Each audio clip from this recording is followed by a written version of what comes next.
Welcome to Quirky Cooking Chats. I'm Jo Witten, your host, and I'm really happy to have you here in my kitchen with me today. We're going to cook, and we're going to chat, and we're going to have a lot of fun. Hey guys, I'd love to talk to you today about ways that you can save money while eating a healthy diet and living a healthy lifestyle. I know that it can get quite overwhelming and the budget can look a bit scary at times. I get a lot of questions from people saying, how much do you spend on groceries? It is hard to work out for me because I do a lot of recipe development, so I buy probably more food than most people would. And I also do a lot of bulk buying, so it's difficult to work out how much I spend per week because I may have bought enough meat for 3 months or enough nuts for 6 months, and so it's difficult to break it all down. But I just want to give you some of my tips for saving money on your groceries, and for those of you who are on a tight budget, maybe some of these things will be helpful for you. I often am sent emails or messages from usually mothers with small children trying to change the diet, especially when there's health issues in the family, and really struggling with the budget and the stress that can put on the home. And I know what it feels like. I've been there, and I just want to give you a bit of encouragement that there are things that you can do to reduce that stress. And I think the first thing that I would really say to you if you're in this situation is don't try to do everything at once. The healing journey isn't something that happens overnight. We've been working on it for over 20 years in our family. And we had to start with really basic steps. And I think that's the secret is don't compare your journey to other people's journey and say, well, look where they are. I want to be there right now. This took me years to build up to the stage where I am now. And you just have to work on what's most important in small steps and then find the next thing to work on and work on that. And for you, the first step may be reducing toxins in the home. So it may be changing over your detergents and your body products little by little, one at a time, until you're feeling like you're more on top of that. It may be even making some yourself, which will save you money, or it may be cutting out refined food and junk food from your diet first. Whatever it is you decide is most important for you to start with that one thing. Don't try and do it all at once. If you start trying to do everything at once, plus you're getting testing done, you're seeing integrated GPs, you're trying to get the top of the range health foods, you're trying to do all of these things, it can really cause such strain and stress that you're going to set your health back by doing all this because you're going to be so anxious and overwhelmed. So one change at a time is really important. Also, don't compare yourself to others because, other people may heal faster than you or lose weight faster than you or be able to afford to go to health retreats when you can't or be able to get health services that you can't afford right now. But just remember that it did take them time to get to where they are.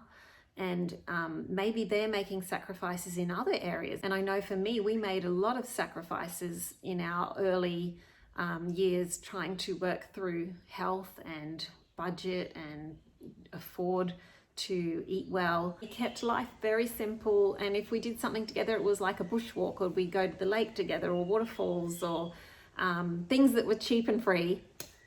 So there's a lot that you can do without having that expectation on yourself that is just really too much. If you find that the people that you're following on social media are just making you feel like you're not enough, then maybe you need to find new people to follow.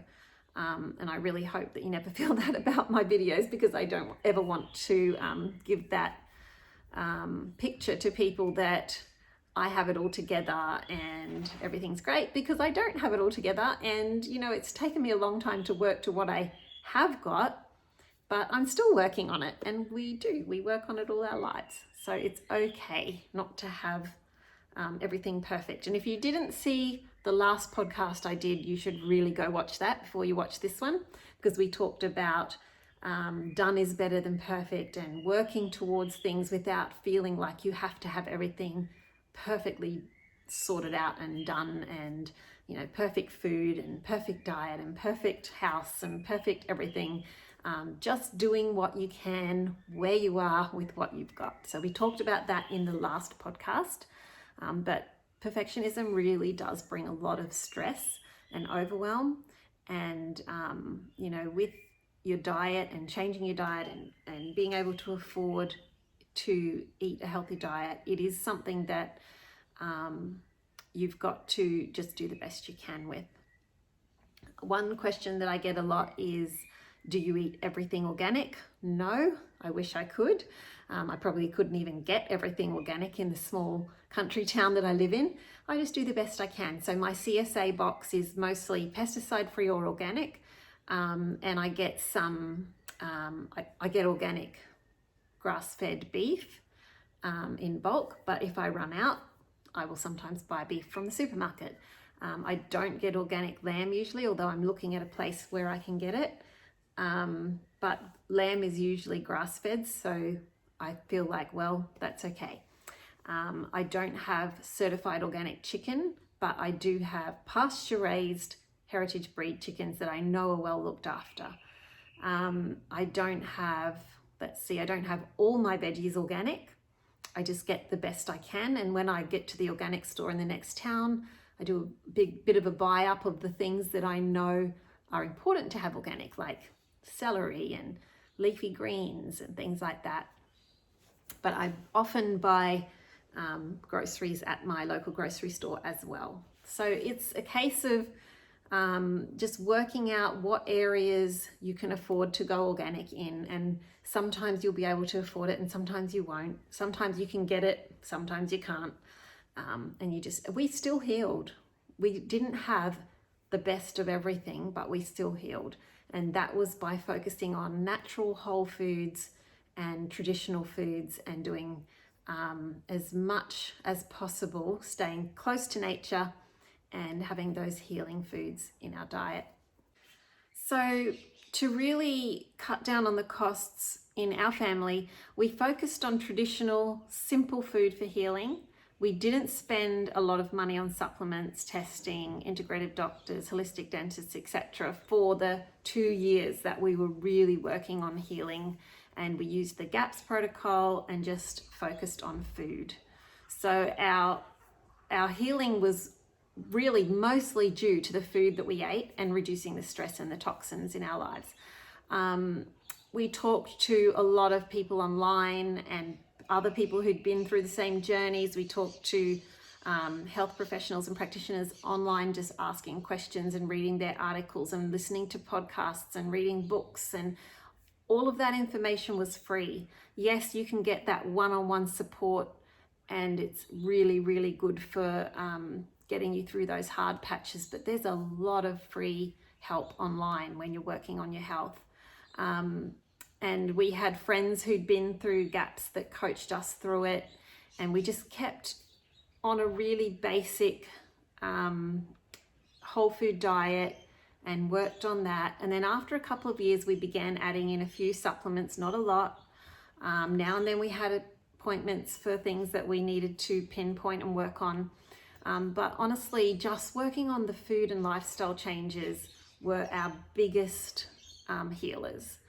And, that doesn't have to cost the earth. The biggest and most important lifestyle changes are free. Okay, reducing stress in your life, learning to let go of things, getting out in the sunshine and out into nature, swimming in natural lakes and rivers and beaches, getting out into the fresh air and going bushwalking with your family and camping and enjoying time outdoors. These are all really big for healing, for health and lifestyle, for health and well-being. And having that healthy lifestyle doesn't cost you. It's just something that we all have freely available to us. We also made sure we got plenty of rest, naps if you need to, get out in the sunlight and just sit instead of constantly running around. gardening, which also helps with your bank balance because you can start growing some of your own food, and it's great for well-being. It's something that the whole family can get involved with. Turning off screens, sitting and having a cuppa and having a chat at night, maybe playing a board game, doing some things like that together. That's all part of a healthy lifestyle. Getting out in the backyard and playing with the kids, having a time of prayer and meditation each day, having some time out, even if it's only 5 or 10 minutes with a cuppa in the backyard. These are all things that we put into we were working on already, but we really focused on when we were healing, and they didn't cost money. So, saying that changing your lifestyle is really expensive, mostly it's not. It's just making those super important decisions for your family and starting to heal in practical, everyday, doable ways. So just really think about resetting your expectations. Don't feel like you've got to do everything that everyone else does. I know social media can be a big cause of dissatisfaction because you see what everyone else is doing and what they have, and you think, well, why can't I be like that? Why can't I have all that? But you've got to realize that people have often worked up to that stage over many years. It's not all about doing everything perfectly, buying everything perfect, buying all the best superfoods and coolest health products, eating only the best organic foods. It's about taking small steps to improve your diet and lifestyle that are doable for you and your family. So keep it simple. Don't compare your journey to anyone else's. Just do what you can, where you are, with what you've got. These are the kinds of things that we talk about in our program. So the Gut Health Formula program that Elise and I run together, we talk about how to figure out those health priorities, how to figure out what's most important for your family and for yourself, and how to break those down into small steps and start working on them, because we can get so easily overwhelmed with all the changes that we need to make. So here's a few of my tips for when you feel like it's all too expensive and I can't do this anymore. All right. First of all, just remember that if you're trying to go into a healthy diet by going to the grocery store or the health food store and buying all organic food and all the little packets and the cool superfoods and the latest health products, yes, it's going to be very expensive. That's not how I did it, and that's not what I would recommend. Those things are for now and then. They're not something that I would base my whole diet on. My diet is based on traditional, basic ingredients, whole foods, as close to nature as possible. Meat, veggies, fish, eggs, seeds, nuts, good quality dairy, fermented dairy, butter, ghee, good oils, good fats, your leafy greens, those kind of things. I'm not basing my diet on fancy superfood powders and protein powders and, all these packaged, exciting products that, sure, you might want to try a superfood mushroom powder now and then, but that's not like something that you have to have for good health. You do need great veggies, good quality meat, good quality eggs, those kind of things, but you don't need fancy powders and superfoods. Okay, so let's start with the way that you cook. I learned to cook from scratch growing up. From scratch is, from basic ingredients, and learned to make things myself that most other families bought. We grew up having quite a tight budget in our home, and Mum made everything, so we helped her and learnt that, and it was great. We made our own breads and pizza bases and cakes and biscuits. We made our own,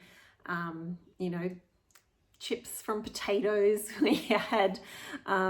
We didn't even buy things like ice cream and soft drinks and pizzas and all of that, very rarely, until I was in my late teens and we had, a little more income because a couple of us were working.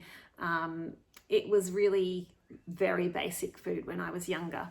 And that's how I learned to cook. I also learned to use things that we grew in the backyard. We had a lot of things growing in the backyard. Living in the tropical warm far north Queensland, it was all year round. We could grow things. We also had beautiful local produce from the markets, from the grocery stores, all local in-season kind of foods. And then we could buy them in bulk, and we could get things a lot cheaper that way. We also learnt to buy bulk seafood and meat, and that saved us a lot of money. And I carried this on to my family when I had when I grew up and got married and had kids. Thankfully, Mum had taught me this. And I know a lot of you probably haven't grown up doing all this. You probably, I know a lot of people I talk to say they were told, get out of the kitchen, you're in my way. And Mum didn't let them help with cooking and shopping and planning and, going to the markets and choosing vegetables. And so they didn't really know how to do that. And it's really important that we teach our kids these things, because otherwise, they start off on the back foot when they grow up and they have to try and learn it while they're as an adult. So we had really good produce, and we had the training we needed to cook from scratch. So what I learned to do for my family, and what I do now, is I try to get as much in-season produce as I can. That's always going to be cheaper. Don't buy your cherries and stone fruit from the USA. Wait till it's in season in Australia and get it in bulk. Prepare it, either roast it, or you can do, stew fruit, or you can just chop it up and freeze it, and then you've got fruit in the freezer for months. Every year at Christmas time, we end up with so many free mangoes because everybody grows mangoes here. And so we chop them up, put them in bags, put them in the freezer. I've still got 2 bags left from last Christmas, and we're nearly at mango season again. Woohoo! We do things like get the bananas when they're on the throw out thing and they're looking a bit brown and speckly, buy a few kilos, peel them all, pop them in bags, put them in the freezer, and then you've got bananas for smoothies and cakes. So buy the produce when it's in season, when it's cheap, and buy in bulk, and preserve it somehow. So fermenting, freezing, cooking and freezing, that kind of thing. Then also you can go to farmers markets and get some really good deals on pesticide-free, even organic food. We get most of our produce we get through our community supported agriculture scheme, which is also known as a CSA box. So that's a box of local produce with things like both veggies and fruit and eggs, and I get that once a fortnight because it's quite a big box, and then I supplement that with other things that I buy locally, and that will really help you to save a lot of money, and it will also directly benefit your local producers who you really want to keep in business. You don't want to have to buy overseas food. Build up your pantry items little by little. If you have a tight budget, start putting away money until you've got enough to do a bulk order, and then you can either order through a co-op, or you could go and order through a source bulk food store or a local health food store that does bulk prices. Ask for bulk prices, ask them how much do I need to order to get bulk prices. There's a lot of online stores that will do this, and you can get a wholesale order through them and just split the order with friends. I buy raw honey from local beekeepers, that ends up cheaper. I buy grass-fed meat, grass-fed organic beef from a local grower, and they call me when they're going to do the next butchering, and then they let me know, would you like a quarter, half, whatever, and then I get that when I'm ready, and then split that with friends if I need to. And it works out, for me, the beef works out to about $12 a kilo, organic grass-fed. Chicken, I buy from local chicken farm, who also is, they have the heritage breed chickens. You've seen me use the chicken in my videos. Bellisato, I love it. And although it's not certified organic, it is definitely pasture raised. They run around in fields all day. They're not in a shed. They're not in a cage. They have those lovely Maremma dogs looking after them. They're very well cared for, very well fed, traditionally raised chicken. And so I get a bulk order from them once a month. I get my eggs from a local free range place. What else? Wild caught seafood I also get locally, so you can look into what seafood you have locally that's wild caught, and then buy that in bulk. If you start looking into what's in your area, and especially try to go straight to the producer if you can, or the farmer, you will find you'll get a really good deal, and you can buy a big bulk amount and split it with friends if you need to, and get a smaller price per kilo. I'll show you some of the things that I buy in a minute. I'll show you inside my freezer, and you can have a look at the kinds of things that I buy. All right, veggie gardens. I know a lot of you probably started or picked up the speed on your veggie gardening during the COVID lockdown. I did for a while, and then I got a bit slack. It's looking like it needs some work out there. But I do have lots of beautiful pak choi herbs, turmeric, some horseradish. I've got mulberries. What else have I got? Chives, spring onions. You know, just some of the basics like that. You can grow, if you can grow some leafy greens and herbs, I feel like you're already saving so much, because every time you buy a little packet of fresh herbs, and then 3/4 of it goes moldy in the fridge because you forget to use it, you know, and you waste most of the money. If you can just go out and pick just what you need, and it's so fresh and you're not wasting anything, it's just great. It's such a good feeling.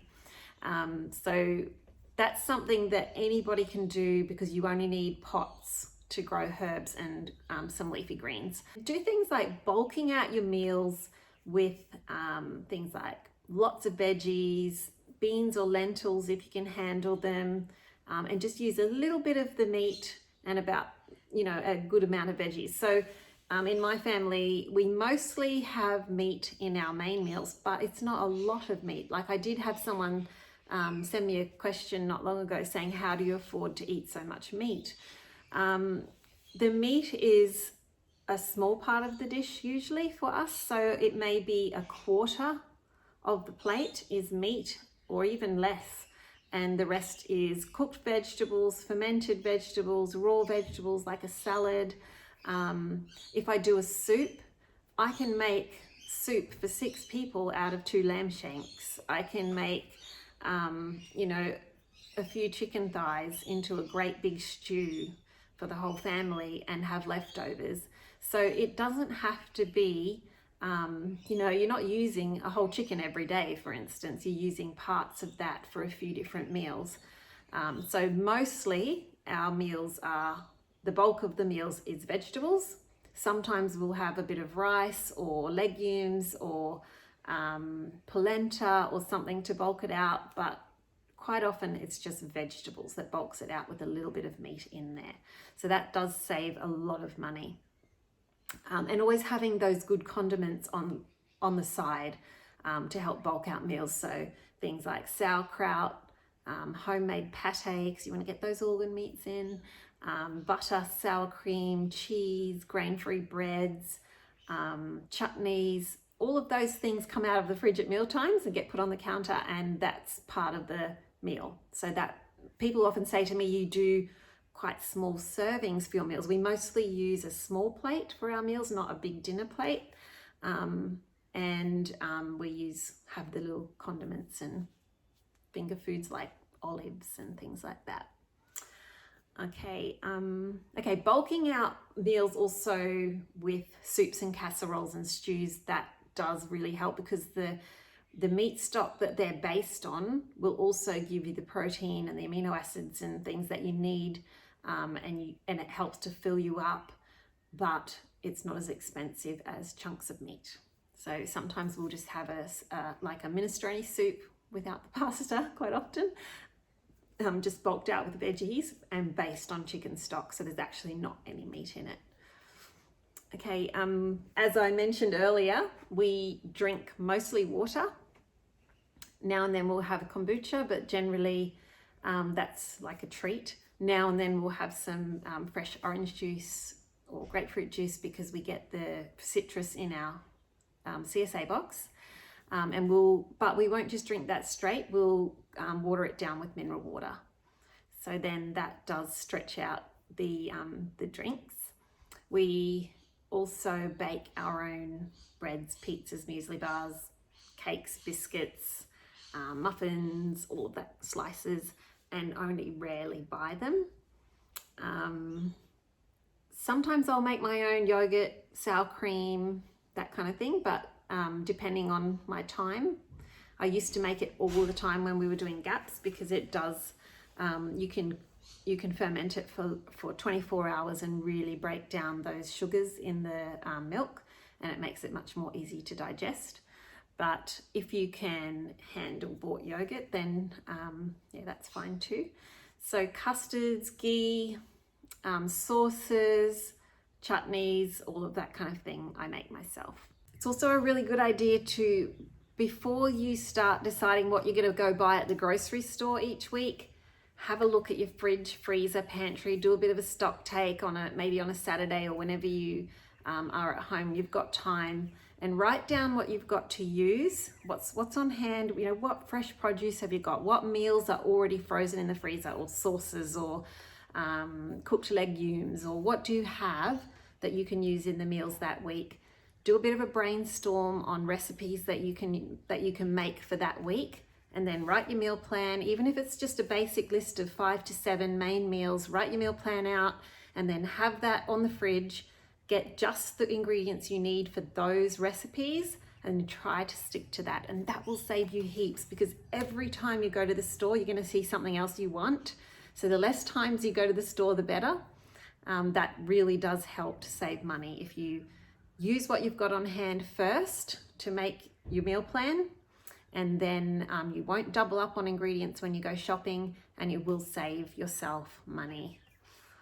All right, I will talk about meal planning in another video, but this time I just want to bring the focus back to bulk buying, because that's probably the one thing that has saved me so much money on my groceries.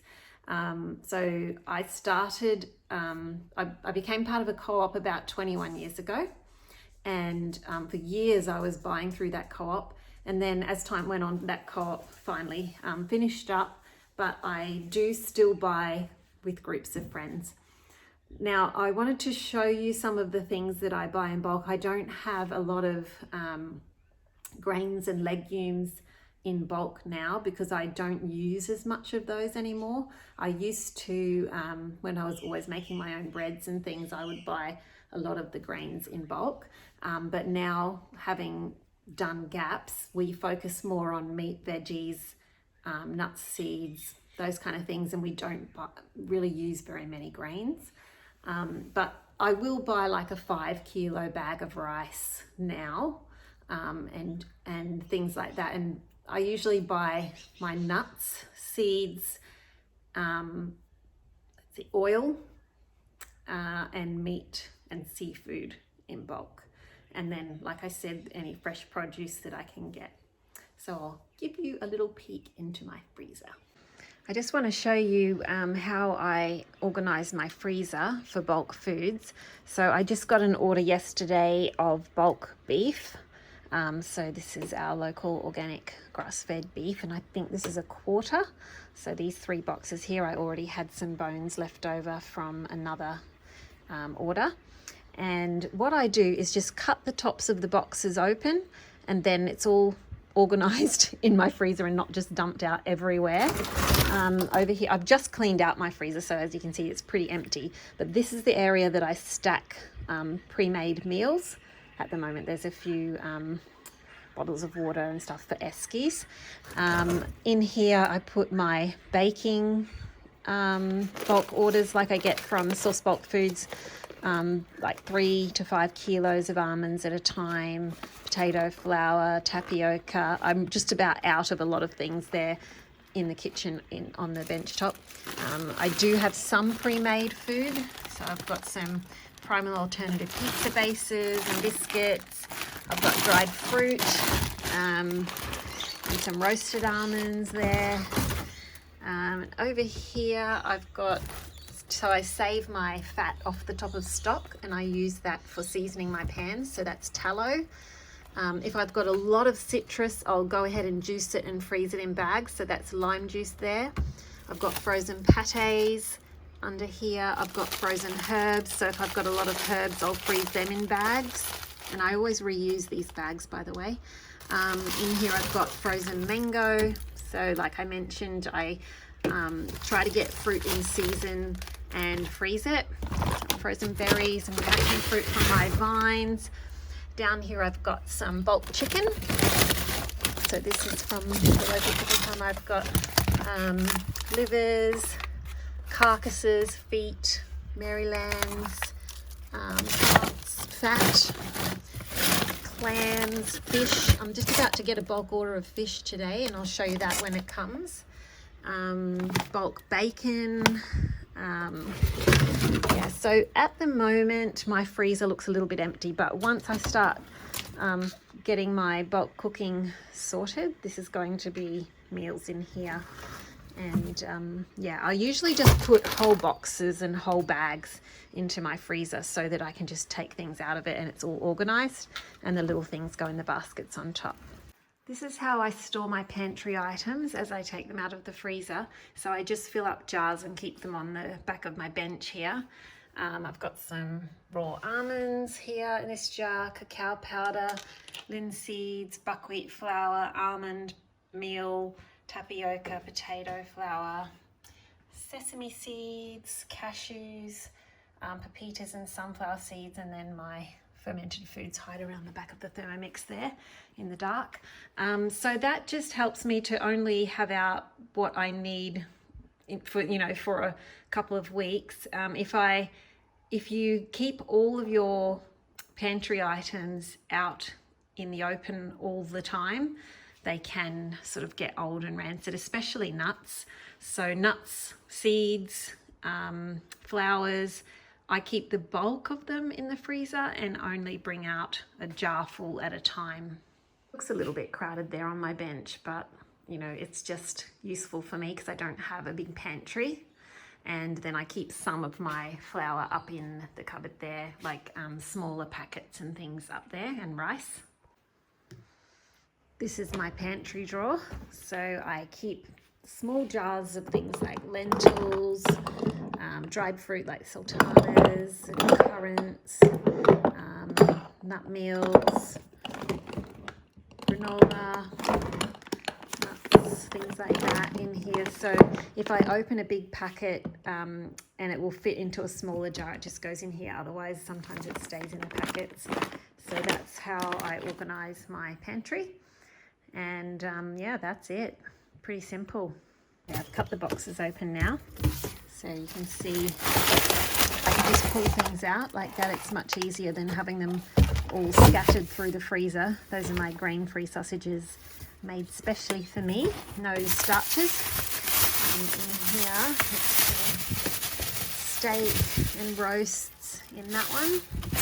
And usually I just write on the box so I know what's in there. And this one's got the brisket and stewing meat and mince, all in that one, and bones over there.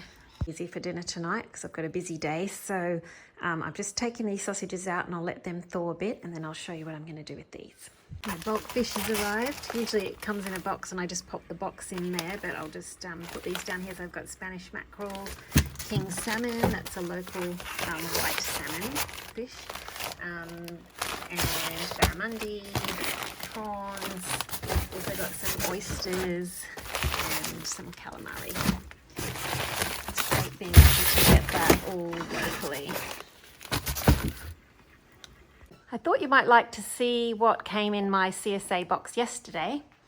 So this is from Far North Queensland, where I live. We have a really wide variety of produce in this small area that I live in. We've got tropical and cool weather produce. So we have red papayas, tomatoes, the beautiful big ox heart tomatoes, cabbage, citrus, pumpkin, corn, zucchini, capsicum, sweet potatoes.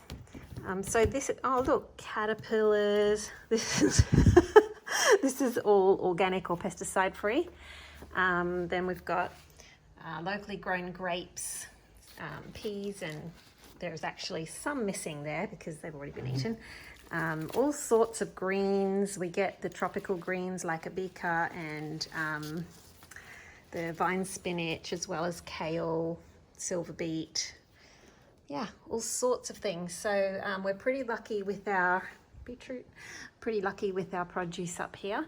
But wherever you live, you should be able to get CSA boxes. They're just about available everywhere nowadays, or some kind of co-op where you can order your produce and get it brought in, and it's a lot cheaper when you're trying to eat more organic, pesticide-free kind of foods. It's a lot cheaper to do it this way. Okay, let's get dinner cooking. I have sausages that are thawed out somewhere. Oh, there's a cat. No, you can't have the sausages. This is Shadow. If you haven't met Shadow yet, he is a very bossy cat and he likes to ask for whatever we are eating. Okay, so what I'm going to do here is just bake these in the oven, and then I'm going to make toad in a hole. Okay, the oven's on. Pop these in for about half an hour. We'll get some roast veggies in the oven while it's on. Might as well. Whenever the oven's on, I like to get some roast veggies in there because it just saves time for other meals.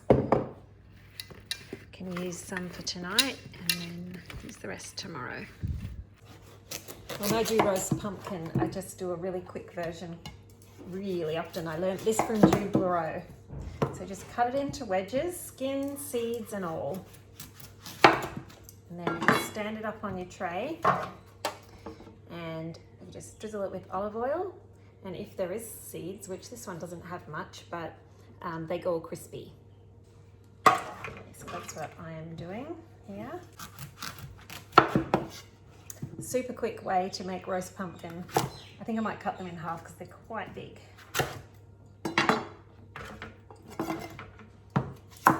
So there we go.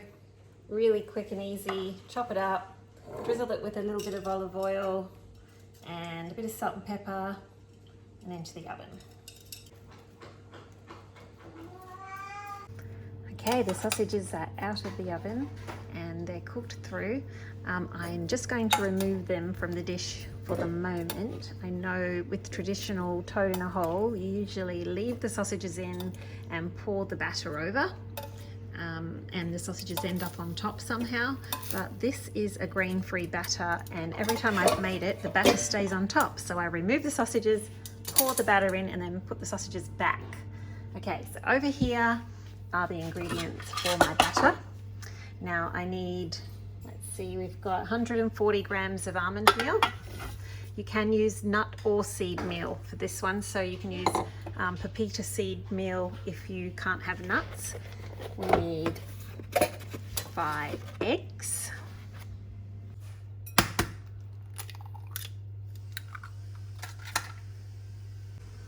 Here I have some lovely homemade ghee. It's so easy to make.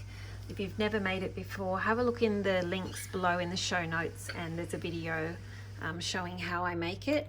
If you can't have ghee, then you could use coconut oil, and we just need 200 grams of this. If it's not soft, then you need to melt it. So there we are, that's 200 grams of ghee.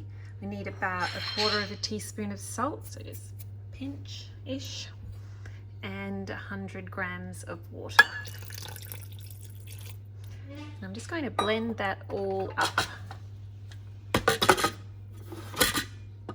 You can use any powerful blender. I'm going to use my Thermomix and just mix it for 1 minute on speed 8.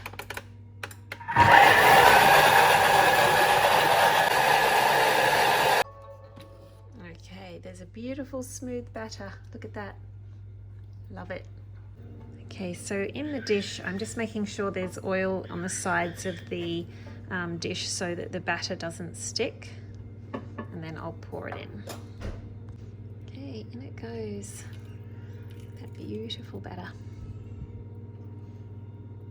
Now with the sausages, I'll just mention that if you've got thin sausages, you probably only need to cook it for a bit less time, just until they're cooked through, so maybe 20 minutes.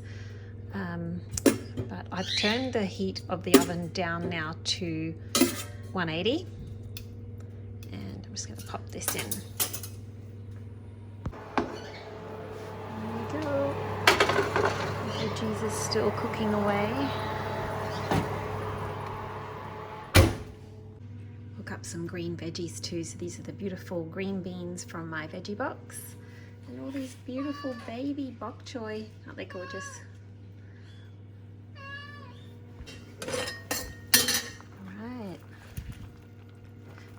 The bok choy in, and I do believe the toad in a hole might be ready. All right, let's have a look. It's ready. Oh yeah, how does that look?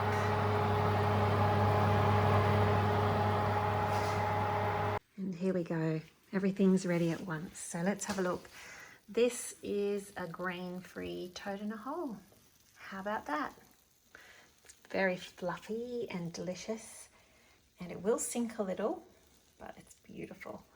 The pumpkin's ready. You can see the seeds are all crispy on top. No need to take them out. And the veggies.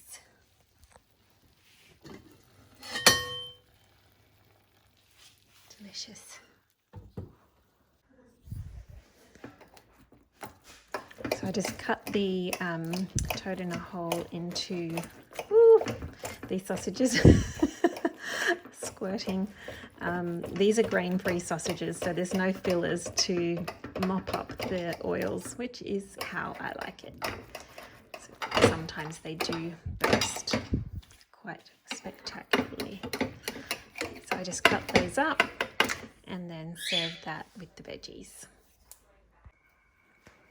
So there you go, there's dinner, and as you can see, we only have a very small percentage of meat there and mostly veggies, and I've really bulked it out to feed about 8 people or more. I hope you found that helpful. I know it's a big thing to think about when you're first starting on a healthy eating journey, and there's a lot to work out, but just try and take 1 or 2 little things to work on at first. Don't try and do everything at once. Don't go and chuck everything out of your freezer, pantry, fridge and say, I'm starting over. Little by little, change one thing at a time. And maybe if you're on a tight budget, start putting aside a little bit each week and save up for a bulk order. That would be my biggest tip for saving money on your groceries, is put aside some money each week, and when you've got enough, make a bulk order of meat or nuts or whatever it is that you find quite expensive that you could cut down on your costs with. All right, I hope you found that helpful, and I will be back in a fortnight with some ideas that will help you with your meal planning, and we'll also be talking about bulk cooking. All right, see you next time. Bye.